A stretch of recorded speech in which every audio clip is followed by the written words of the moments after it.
pues estamos aquí de regreso con la doctora Sandra Navarrete y seguimos con nuestro invitadazo de lujo, Lenny de la Rosa. Muchas gracias. Y Lenny, ¿qué crees? El día de hoy viene aquí la doctora Sandra y hemos tocado en otras ocasiones un tema que creo que a todos nos estresa bastante porque ahora lo escuchamos más, de forma más frecuente, y es el tema del cáncer. ¿Por qué estamos escuchando ahora tan seguido que tenemos un familiar, el conocido, un amigo, el hijo, la hermana? ¿Por qué suena ya más ahora esta enfermedad, doctora?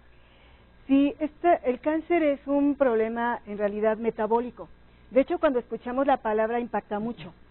Quiero comentar que hay varios tipos de cáncer, ¿no? Hay unos que son benignos y otros que son malignos. Pero aún siendo malignos, si nosotros lo detectamos a tiempo, sabemos que si es un problema metabólico, ¿no? Definitivamente podemos cambiar nuestros hábitos, sobre todo alimenticios. Nuestro estado nutricional tiene que ver muchísimo para que podamos revertir este problema. ¿Sí? Se escucha fácil, pero hay que hacer cambio de hábitos y en realidad lo puedes lograr. ¿Sí? Entonces, si ha aumentado la incidencia de cáncer en todo el mundo, no nada más en nuestro país, porque antes no se veía mucho en México, si ha aumentado es precisamente por malos hábitos. La alimentación tiene mucho que ver, porque ahora hay más alimentos con químicos, sí, con conservadores, saborizantes artificiales, colorantes, etcétera, sí, y además tiene mucho que ver la oxigenación. Nuestro organismo está cada vez menos oxigenado. Entonces es algo que ahora suena controversial, pero en realidad, sí, el oxígeno juega un papel fundamental para que se desarrolle o no se desarrolle el cáncer. Claro. Y el consumo de carbohidratos, muchas harinas, muchos azúcares. El azúcar alimenta a las células cancerosas. Doctora, ¿y esto es independientemente del factor genético hereditario? ¿Es la nutrición, o sea, puedes, si tienes una herencia, una predisposición genética hereditaria tal vez, con dieta puedes rectificar esta herencia? Sí, claro que sí. Aún teniendo familiares con antecedentes de cáncer, sí, nosotros podemos tener ese gen, pero lo podemos modificar por medio de la alimentación, por medio de la nutrición. Wow. De hecho, son disciplinas que ahora ya se estudian mucho, que se investigan mucho, que es la epigenética, la nutrigenómica, que van a incidir directamente en nuestros genes para que estos se modifiquen y no tengan cambios, mutaciones durante la reproducción de estos genes, sí, y de las células, y estas suelen ser cancerígenas. Pero para que no se den estas mutaciones, sí, precisamente tenemos que mantener mucho oxígeno en nuestro organismo, sí, y una glucosa normal, pero más baja de la que se pide, o sea, valores óptimos. A ver, y yo escucho, hay muchos también mitos como urbanos, ¿no? Hay una teoría que he escuchado que me gustaría que me aclarara, todo este asunto de lo alcalino, ¿no? La acidez del cuerpo y la alcalinidad, ¿no? Entonces, que depende mucho de la dieta. ¿Esto es real? ¿Es real que las células cancerígenas se alimentan de la acidez del cuerpo? No sé, ¿nos puede iluminar un poquito con eso?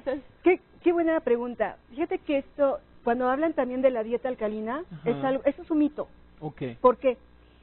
Sí es cierto que tenemos que cambiar mucho nuestros hábitos alimenticios, ¿sí? En donde según esto no se acidifica nuestro organismo, pero nuestro organismo tiene la capacidad para que se mantenga un nivel de acidez óptimo. ¿Sí? Nosotros le llamamos sistema buffer.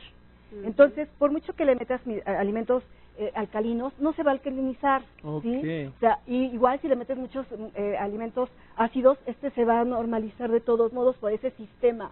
Entonces, eso hay que tener mucho cuidado. Aquí básicamente la alimentación es a base de proteína, muchas verduras, frutas y sobre todo grasas, incluso de origen animal, o sea, una dieta cetogénica.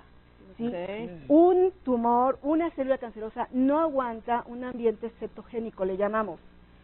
Entonces eso es lo que realmente está haciendo un cambio en nuestro metabolismo para que las células mueran, cancerosas. Y usted menciona, doctora, grasa incluso animal. Esto, por ejemplo, ¿cuáles son las grasas buenas? ¿De qué animales específicos? ¿O hay alguna...? Tantos mitos que hay, tantas cadenas que nos llegan al celular de todos estos alimentos te provocan cáncer, y dices, Dios mío, ¿de qué como? A partir de ahora comen puro limón, ¿no? Entonces es así, ¿de qué hago? Sí, cada vez está más limitado, es cierto, es más difícil porque dices, voy a comer cosas todo natural, pero resulta que también es transgénico, que tiene un montón de pesticidas, etcétera, ¿no? Entonces sí hay que informarnos mucho al respecto. Las grasas de origen animal también se ha hablado mucho al respecto. Esto puede generar mucha polémica, pero es algo que se está estudiando.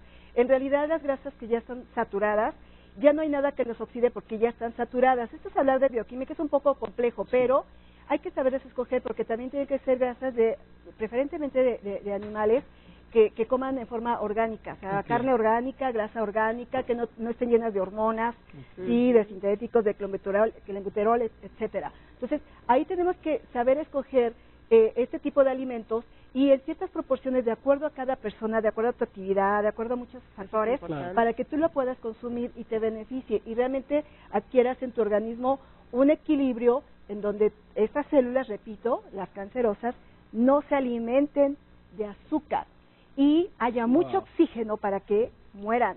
Oye, el oxígeno, está bien. Yo estoy interesadísimo. El oxígeno también es a través de los alimentos también, ¿no? Del ejercicio. ¿Oxígeno también. o el agua o cómo? A ver. Estamos preocupados.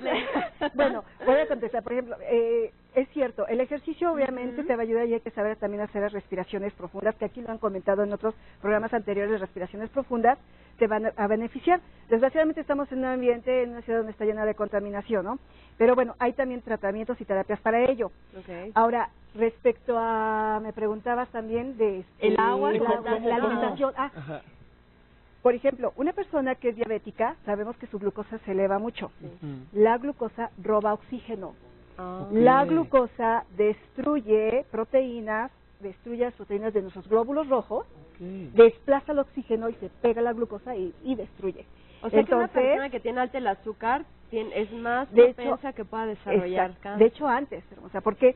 Porque la glucosa siempre está robando oxígeno. Entonces, cuando a ti te hablan de prediabetes, ¿sí?, y no haces ejercicio, o sea, hay sedentarismo, estás estresada, estás comiendo mal, etcétera, ya se está gestando todo eso desde ese tiempo. Entonces, sí, la alimentación tiene mucho que ver para que tengas mayor o menor oxígeno. ¿Hay algún examen médico que yo me pueda hacer? Porque luego, aparte, escuchamos, le dio cáncer de hueso, cáncer de oído, ¿qué dices?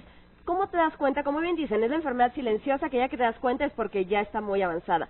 ¿Hay algún tipo de examen que yo me pueda hacer, por ejemplo, de manera general, que me pueda decir si yo tengo predisposición a esta enfermedad?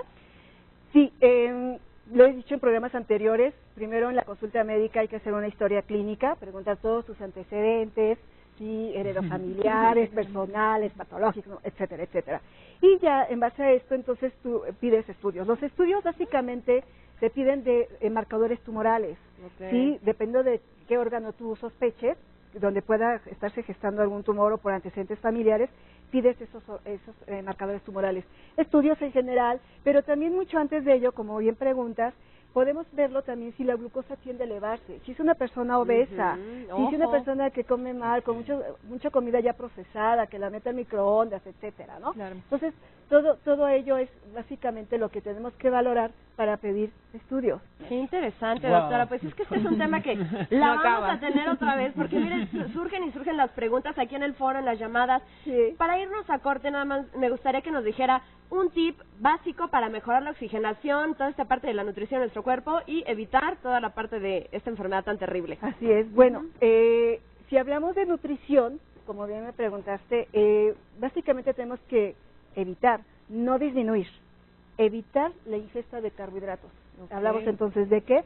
Pan, sobre todo si es trigo, por el gluten, pan, galletas, pastas, cereales, azúcares, refrescos, postres, etcétera. Lo que más nos gusta, en conclusión. Lo más rico. Sí, entonces obviamente esto tiende a elevar la glucosa y a desplazar tu oxígeno. Entonces, esa es una. El ejercicio con respiraciones profundas. Sí, yo creo, no sé si sea conveniente ahorita platicarlo, porque es un tema también. Sí, pues yo creo que el agua también tiene oxígeno, ¿no? Tomar suficiente agua. El agua, pero hay que saber tomar agua también. Sí, porque el agua también, si le quitan los minerales, ya no te hidrata. Entonces, el agua que ahora dan, que ahora te venden embotellado, está libre de minerales y eso, lejos de ayudar a que tu organismo se mantenga en buenas condiciones con el nivel de acidez, al contrario.